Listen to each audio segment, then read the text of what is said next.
Well, this is usually the point in the show where we have to decide, since our movie memory machine is floating out here in the time and space of 2011. Yeah, do we send this back to modern memory in 2026, or do we leave this forgotten floating out here in 2011? Truman, sometimes you surprise me. Yeah, we're like, I've already forgotten this, and I encourage the rest of society to do the same. Do not send back.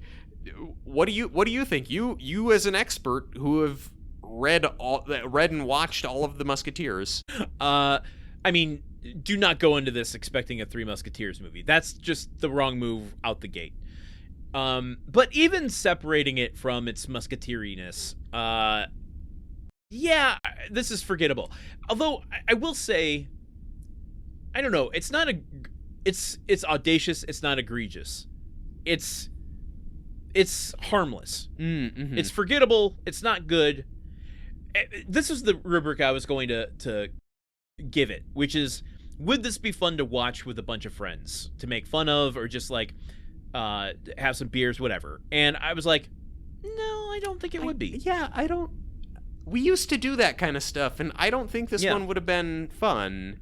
Yeah, I don't think it would have been a downer to watch, but I just don't think it would have galvanized us in the way that a group movie watching experience you want to have. So it wouldn't be a downer like when we tried to watch the ICP movie Big Money Hustlers, but oh my god, that was bad. Yes, but no, I agree, because it's like, again, for a bad movie to be enjoyable, there has to be a hint that someone was passionate about some aspect of it, and that passion led the project astray. And there's no the only passion here is Paul W.S. Anderson's passion for putting his wife in situations where she gets to do flippity-doos. And that's beautiful. Yeah. So, I will agree. This one should stay forgotten. So, let's just carefully put it back in the place where we found it, and hopefully we don't trip any of Da Vinci's booby traps on the way out of 2011. I'm gonna run. I'm just gonna run straight through it and trip all the booby traps. I'm sure that I'm faster than whatever Renaissance-era thieves Da Vinci was trying to outsmart. Oh my god. All right, well, before we wrap up here, just want to remind folks, if you are tuning in from the Countdown of Monte Cristo, we do full movie episodes over on Movie Memory Machine, wherever podcasts are available. You can go check out an entire backlog, and we're getting ready for Season 3, which is going to be even more fun. Maybe we got more airships in our future. God, I hope so. Better airships, though. And Movie Memory Machine, if you are interested in checking out more Alexander Dumas content, talking about the Count of Monte Cristo, I talk a little bit about the Three Musketeers over there. Mostly just about him as a writer, but we are reading the entirety of the Count of Monte Cristo, one page at a time, over the course of 4 years. We're about a year and 4 months into the show so far, so we still got a long way to go. We'd love to have you over there checking it out with us. Yeah, it's a great time. It's a lot of literature to keep up with, but if you can get into the rhythm with it and go with it, it is. I'm sorry, it sounds like a backhanded compliment.